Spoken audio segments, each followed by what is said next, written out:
الحمد لله وكفى وسلام على عباده الذين اصطفى أما بعد فأعوذ بالله من الشيطان الرجيم بسم الله الرحمن الرحيم يا بني قد أنزلنا عليكم لباسا يواري سوآتكم وريشا ولباس التقوى آمنت باللہ صدق اللہ العظیم۔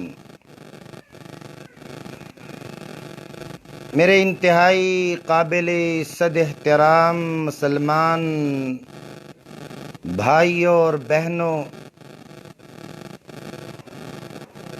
سلسلہ وار 10 روزہ آداب زندگی تربیتی ورکشاپ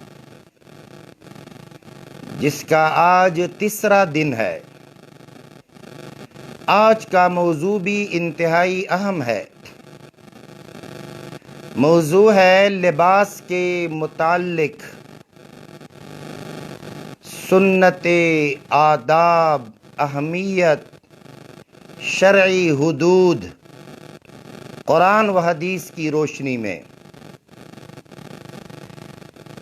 میرے دوستوں اور بھائیوں، لباس اللہ تعالیٰ کی عظیم نعمت ہے، انسان کی فطری خواہش اور پیدائشی ضرورت بھی ہے، جو پہلے ہی دن سے اس کے ساتھ لگی ہوئی ہے۔ اللہ رب العالمین کا ارشاد ہے، بلکہ اللہ رب العالمین نے قرآن عظیم الشان میں اس عظیم نعمت کو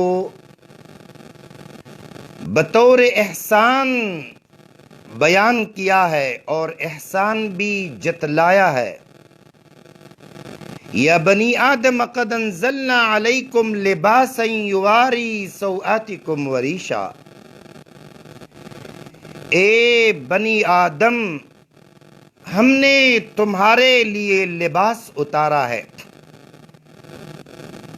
جو تمہارے ستر چھپاتا ہے، بدن کے لیے زینت کا باعث ہے، اور تقوی لباس بہتر ہے، تقوی کا لباس۔ لباس انسان کی بنیادی ضرورت ہے اور اس کے 2 بنیادی مقاصد۔ قرآن کریم کی اس آیت میں اس کی طرف اشارہ بھی ہے، ستر پوشی اور آرائش بدن۔ انسان کے علاوہ جتنے بھی جاندار ہیں ان کے بدن ہی پر متعینہ قدرتی لباس پہنا دیا گیا ہے، اور وہی لباس جو قدرتی ہے سردی اور گرمی سے حفاظت کا ذریعہ بھی ہے ان کے لیے، اور یہی چیز جو بطور لباس ہے ان جانداروں کے لیے، یہ حسن و جمال کا سبب بھی ہے۔ ستر پوشی کا اہتمام اتنا ہی جتنا اہتمام انسان کی فطرت میں رکھا گیا ہے۔ البتہ ایک نکتہ ہے، ایک بات ہے، چونکہ تمام لوگ براہ راست یہ سنتے ہیں اور یہ علماء کرام نے بہت کچھ لکھا ہے اس کے حوالے سے، تو ایک جگہ میں نے دلچسپ بات دیکھی اور ایک توجہ طلب بات ہے۔ مثلا اس کی طرف ہو سکتا ہے کہ ہماری توجہ بھی نہ ہو۔ یہ جتنے بھی جاندار اور جانور ہیں، ان کے اعضائے مخصوصہ ان کے بدن میں ان کا انتظام بھی بہتر انداز، کہیں دم کے ذریعے اور کہیں دوسرے طریقے سے ان کی ستر پوشی کا انتظام کیا گیا ہے۔ لیکن صرف واحد انسان ہے، ان کی یہ خصوصیت ہے کہ اللہ نے اس کے لیے ایک ہی قسم کا لباس متعین نہیں کیا، مختلف قسم کا لباس انسان پہنتا ہے اور پہننے کا اختیار بھی دیا گیا ہے۔ یہ آپ نوٹ کر لیں کہ انسان کو کسی بھی قسم کا اپنی چاہت کے اپنی مرضی کے مطابق شرعی حدود کے اندر وہ ہر قسم کا لباس جو ہے وہ استعمال کر سکتا ہے، اور اس کے لیے انتظام بھی کیا گیا ہے۔ جیسا کہ نبی کریم صلی اللہ علیہ وآلہ وسلم اس طرح کا لباس زیب تن فرماتے، جس کا وضع کپڑوں کا اس زمانے میں حجاز اور قریش میں جو رواج تھا، مثلاً آپ تہبند باندھتے تھے، چادر اوڑھتے تھے، کرتا پہنتے، عمامہ، ٹوپی، اور یہ کپڑے اکثر و بیشتر جو نبی کریم صلی اللہ علیہ وسلم استعمال فرماتے وہ سوتی ہوتے، سوتی قسم کے کپڑے۔ بعض اوقات تو حضور نبی کریم صلی اللہ علیہ وسلم 2000 درہم کا لباس بھی زیب تن فرماتے۔ اس سے ایک بات یہ بھی معلوم ہو جاتی ہے کہ ایک تو زبانی ارشادات ہے نبی کریم صلی اللہ علیہ وسلم کے، عام طور پر حدیث کے حوالے سے ہم کہتے ہیں نا کہ قول، فعل اور تقریر کو حدیث کہتے ہیں۔ اس کے علاوہ ہدایات کے علاوہ اپنے امت کو اپنے طرز عمل سے بھی یہی تعلیم دی ہے۔ کھانے پینے کی طرح لباس کے بارے میں وسعت ہے۔ شرعی حدود اس کا لحاظ رکھتے ہوئے آپ اپنا پسندیدہ لباس جو ہے وہ استعمال کر سکتے ہیں۔ اللہ کی جو حدود ہیں اس کی پاسداری کرتے ہوئے معمولی یا قیمتی لباس پہننے پر پابندی نہیں ہے۔ اکثر لوگ پوچھتے ہیں نا، اور یہ بھی آپ کو بتاتا چلوں کہ ہر علاقے اور ہر زمانے کے لوگوں کو اجازت ہے کہ وہ شرعی حدود میں احکام کو ملحوظ خاطر رکھتے ہوئے اپنا پسندیدہ لباس استعمال کر سکتے ہیں۔ یہاں ایک اور بات میں آپ کو بتاتا چلوں لباس کے حوالے سے، کیونکہ بات لباس کی ہو رہی ہے۔ دراصل لباس ایک ایسی چیز ہے کہ تمدن کے ارتقاء کے ساتھ ساتھ تبدیلی ہوتی رہی ہے، اور یہ بھی آپ کی ذہن میں ہو کہ ہوتی رہے گی۔ علاقوں کی جغرافیائی جو خصوصیات اور بعض دوسری چیزیں بھی، اس کی وضع و قطع، نوعیت، اس کے اثرات اس پر مرتب ہو سکتے ہیں۔ ایک قسم کا لباس نہیں، اس لیے یہ ممکن نہیں کہ ساری دنیا کے لوگ جتنے بھی ہیں ان کا ایک ہی لباس ہو، یکساں لباس ہو، یا کسی قوم یا کسی علاقے کا لباس ہمیشہ ایک ہی ہو، یہ بھی ممکن نہیں ہے۔ اس لیے شریعت نے کسی خاص قسم اور خاص وضع کے لباس کا پابند نہیں کیا ہے۔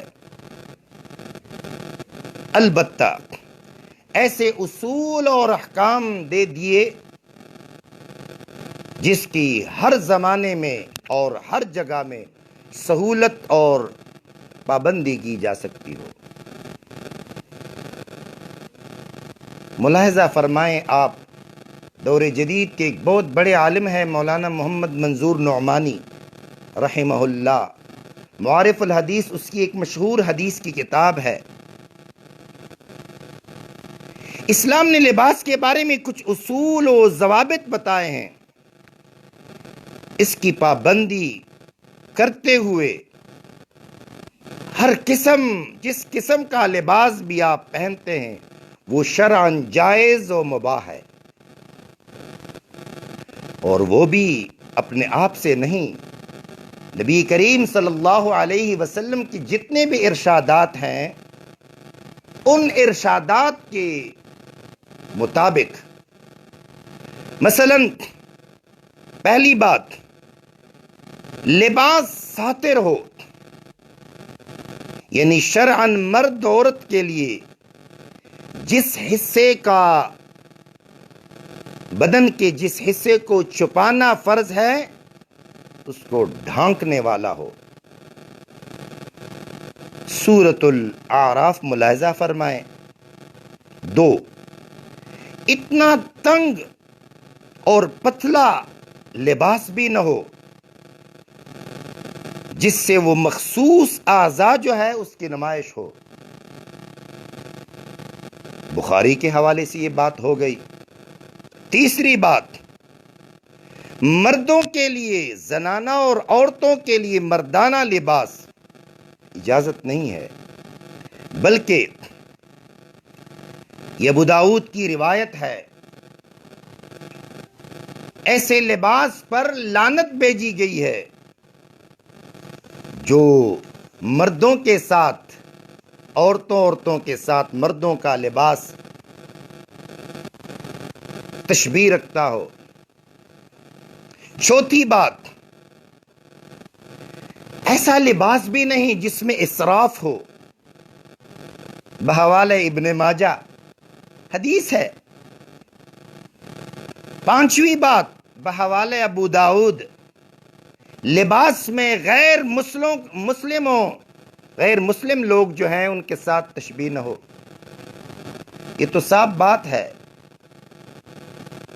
نبی کریم صلی اللہ علیہ وسلم نے انہی سے کہا ہے کہ انہی میں سے ہیں وہ لوگ جو ان کی ساتھ مشابہت رکھتے ہوں۔ چھٹی بات، لباس ایسا بھی نہ جو دوسروں پر فخر اور غرور اور دوسروں کی تحقیر کے لیے آپ پہن لیں، سب لوگ آپ کو حقیر نظر آئیں اور اپنے آپ کو اپنی جان جو ہے بہت بڑا آپ کو محسوس ہو، یہ بھی اجازت نہیں ہے۔ ساتویں بات، مردوں کے لیے کوئی کپڑا ٹخنوں سے نیچے نہ ہو۔ آٹھویں بات، یہ بعض مرد استعمال کرتے ہیں نا، خالص سرخ، سبز، زعفران قسم کا رنگ تیز، یہ بھی مردوں کے لیے مناسب نہیں، اس سے پرہیز کریں۔ بعض لوگ فخریہ اس رنگ کو استعمال کرتے ہیں، یہ درست نہیں ہے۔ نویں بات، مردوں کے لیے خالص ریشمی لباس جو ہے وہ بھی جائز نہیں۔ اب کپڑوں کا معیار یہ ہو کہ اس میں اسراف نہ ہو۔ بے شک آپ عمدہ کپڑے پہننے کی خواہش پوری کریں، آپ کو اجازت ہے، پر اس بات کا خیال رکھیں کہ بیچ میں آپ سے اسراف نہ ہو جائے۔ اسراف کرنے والے لوگ جو ہیں اللہ کو پسند نہیں۔ دوستو اور بھائیو، لباس انسان کی ضرورت ہے، اور سب سے زیادہ ضرورت کی بات جو ہے وہ ستر پوشی والی بات ہے، پہننا فرض اور ضروری ہے۔ البتہ لباس جو ہے آسائش، آرام، سکون، چین، اطمینان کے لیے، اس بات کی اجازت ہے گرمیوں میں آپ گرمیوں کا لباس، یا عام طور پر اکثر لوگ ہم جو یہ گرمیوں میں کون سا لباس استعمال کرتے ہیں، اکثر لوگ جدید دور میں جو کاٹن لوگ استعمال کرتے ہیں یہ گرمیوں کی مناسبت سے استعمال کرتے ہیں، آپ کو اجازت ہے اس بات کی۔ سردی کے موسم میں آپ گرم لباس آپ استعمال کر سکتے ہیں، کوئی پابندی نہیں، اس بات پر بھی پابندی نہیں، بہترین سلائی آپ کر سکتے ہیں، عمدہ سلائی، عمدہ لباس، حدود کا آپ خیال رکھیں، اس بات کی بھی اجازت ہے آپ کہ آپ کی گھر والی ہے، آپ بہترین وہ لباس اس کو پسند ہے، آپ پیارے لگتے ہیں اس کو، آپ کو اجازت ہے۔ خواتین کے حوالے سے یہ بات ہے کہ وہ ایسا لباس پہنے جو اس کی خاوند کو پسند آئے، یہ بھی ٹھیک ہے، لیکن ایک بات اس کا بھی آپ خیال رکھیں، نمائش سے پرہیز کریں۔ نمائش، نمود، اپنے آپ کو مالدار، میں بہت بڑا مالدار ہوں، شان و شوکت، برتری، نہیں تو لباس بے شک آپ کے اچھا عمدہ لباس استعمال کریں، لیکن ساتھ ساتھ میں اس کے ساتھ عجز اور انکساری بھی ہو۔ آپ کو اجازت ہے، آپ استعمال کریں، بہترین لباس استعمال کریں، لیکن وہ لباس آپ حدود کے اندر استعمال کریں۔ اب چند آداب ہیں، اس کا بھی لحاظ رکھیں۔ ابتدا میں نے ایک آیت سنائی آپ کے سامنے، اس کا ترجمہ بھی کیا، یا بنی آدم قد انزلنا علیکم لباسا یواری سوآتکم وریشا۔ یہ ریش جو ہے اصل میں یہ پرندے جو ہے، پرندے کے پروں کو ریش کہتے ہیں۔ آپ نے سوچا ہے نا، یہ پر جو ہے یہ پرندے کی خوبصورت اور زینت کے لیے بھی ہے اور پردہ پوشی کے لیے بھی ہے۔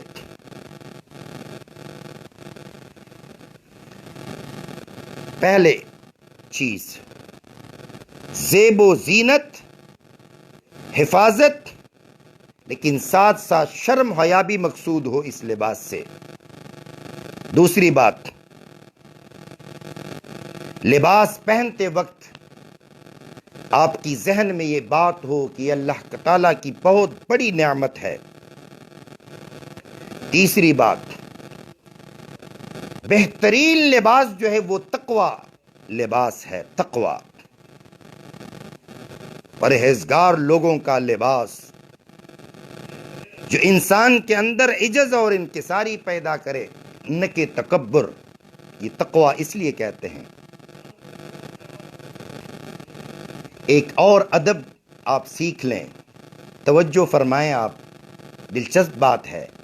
نئے کپڑے جب آپ پہنیں، نیا لباس، تو اس لباس کا نام بھی لیتے جائیں اور خوشی کا اظہار کریں، اجازت ہے آپ کو، پر اللہ رب العالمین اس کا شکریہ بھی ادا کرے، اس کے فضل و کرم، اس کے عنایت سے یہ مجھے ملا ہے، اللہ کا شکر کرے، یا اللہ آپ کی بہت بڑی مہربانی ہے میرے اوپر، یہ جو آپ نے اچھا لباس دیا ہے۔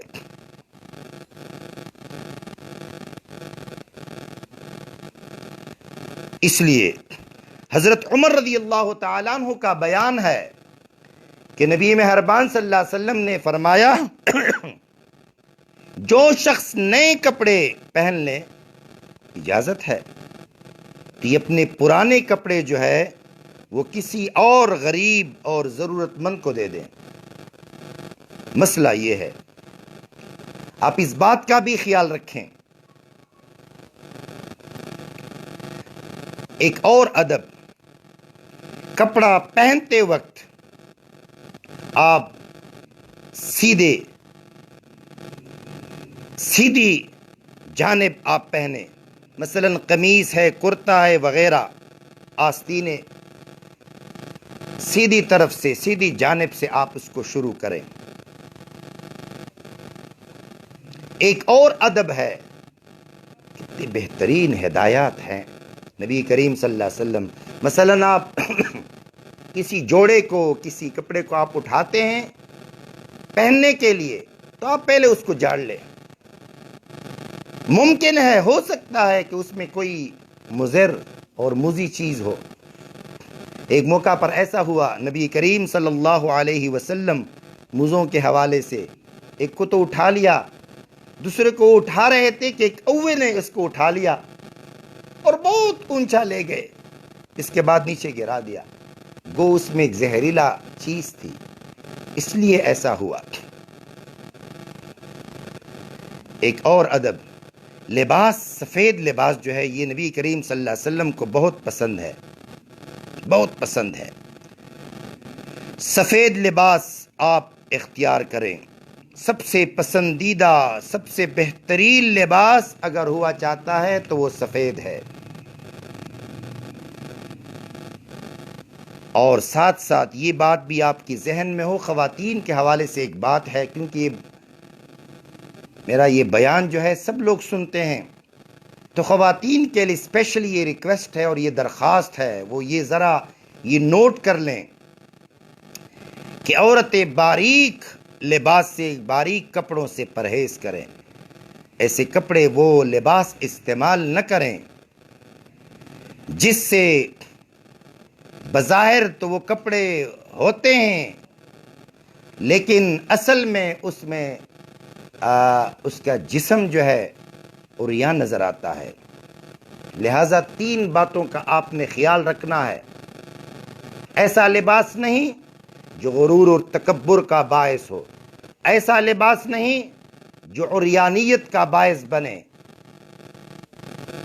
اور ایسا لباس بھی نہیں کسی غیر قوم، مسلمانوں کے علاوہ کسی غیر قوم سے تشبیہ و مشابہت رکھتا ہو، ایسے لباس سے آپ پرہیز کریں۔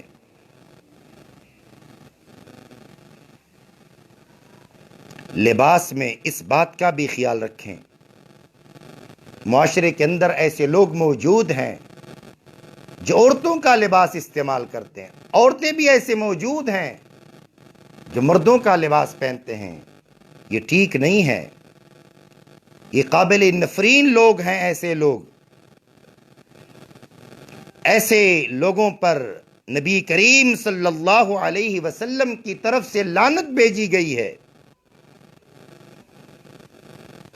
خواتین سے یہ بھی درخواست ہے، لباس میں یہ بات بھی شامل ہے کہ دوپٹے کا اہتمام کریں، دوپٹہ اوڑھیں۔ یا ایھا النبی قل لازواجک وبناتک ونساء المؤمنین یدنین علیہن من جلابیبہن ذلک ادنی ان یعرفن فلا یؤذین۔ یہ برقع جو ہمارے علاقے میں یہ تو بہت زبردست، پر قرآن نے جو بات کی ہے وہ چادر کی بات کی ہے، بڑی چادر، اس میں آپ اپنے آپ کو اوڑھ لیں۔ خواتین اس بات کا بھی اہتمام کریں۔ ایک بات اور یہ بھی ادب کے حوالے سے ہے کہ لباس ہمیشہ اپنے وسعت اور طاقت کے مطابق، حیثیت کے مطابق آپ اپنا لباس استعمال کریں۔ آپ کی حیثیت یہ نہیں ہے اور آپ وہ لباس استعمال کرتے ہیں۔ ایک اور بات، اس میں لوگ اس کو بزرگی کہتے ہیں، حالانکہ وہ بزرگی نہیں ہے۔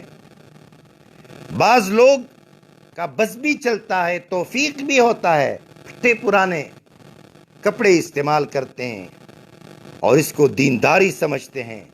یہ بات آپ کی ذہن میں ہو، یہ کوئی دینداری نہیں ہے، اس کو آپ دینداری نہ کہیں۔ آپ کا بس ہے، آپ کی توفیق ہے، بہترین لباس آپ استعمال کریں۔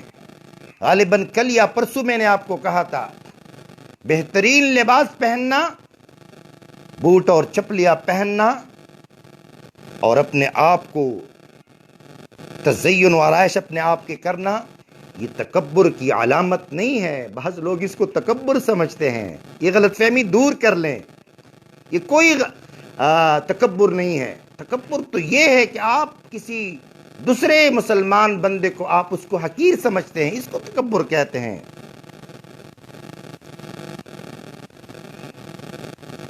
ایک شخص نے نبی کریم صلی اللہ علیہ وآلہ وسلم سے کہا، یا رسول اللہ میں چاہتا ہوں میرا لباس عمدہ ہو، سر میں تیل لگا ہو، جوتے بھی نفیس ہو، بہت چیزوں کا ذکر کیا،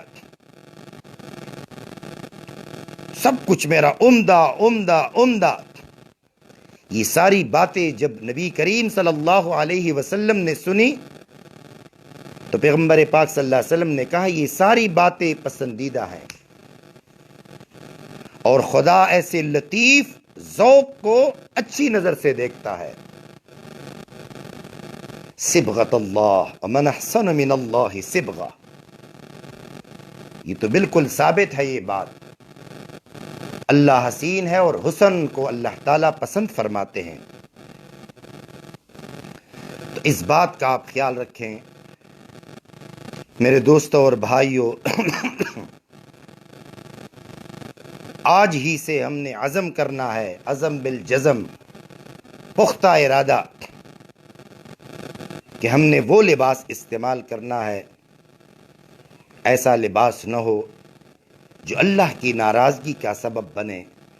میرے خیال میں انہی اصولوں اور قواعد اور ضوابط اور آداب کا خیال رکھنا چاہیے جو میں نے آپ کے سامنے بیان کیے ہیں۔ بہت تفصیلات ہے اس میں، اکثر ساتھیوں کی یہ خواہش تھی کہ آپ اس بیان کو اور بھی تھوڑا مختصر کر لیں تو دلچسپی زیادہ ہوگی، تو میرے خیال میں عمل کے لیے بس اتنی ہی باتیں کافی ہیں۔ البتہ ایک بات آپ کی ذہن میں ہو، اور اس کی بار بار میں وضاحت بھی کرتا ہوں، درخواست یہ ہے آپ سے کہ آپ اس ویڈیو کو خواہ ضرور آپ اس کو شیئر کریں، ثواب اور اصلاح کی نیت سے لوگوں کو فائدہ ہوگا انشاءاللہ العزیز۔ کل جو ہمارا موضوع ہے وہ بھی اہم ہے۔ کھانا پینا تو ویسے بھی ہم کرتے ہیں، لیکن یہ کھانا پینا جو ہے، نبی کریم صلی اللہ علیہ وسلم نے جو اصول، قاعدے اور ضابطے بتائے ہیں اسی کے مطابق ہو تو یہ بہتر رہے گا۔ اور ایک اور بات، انشاءاللہ العزیز تفصیلی دعا ہم 10ویں دن جو ہمارا آخری دن ہوگا، غالباً 22 تاریخ ہے، تو تفصیلی دعا بھی ہوگی۔ اللہ رب العالمین سے دعا ہے کہ اللہ ہمارے اس نشست کو قبول فرمائیں، اور جو سنتے ہیں اور پھر دوسروں کو بھی سنواتے ہیں اور اس کو شیئر بھی کرتے ہیں، یا اللہ ان کے دل کی جو مرادیں ہیں ان کو پورا فرمائیں، اور ابھی اور آج جو ہم نے جو کچھ سنا اور سنایا اس پر عمل کرنے کی توفیق عطا فرمائیں۔ ربنا تقبل منا انک انت السمیع العلیم برحمتک یا ارحم الراحمین۔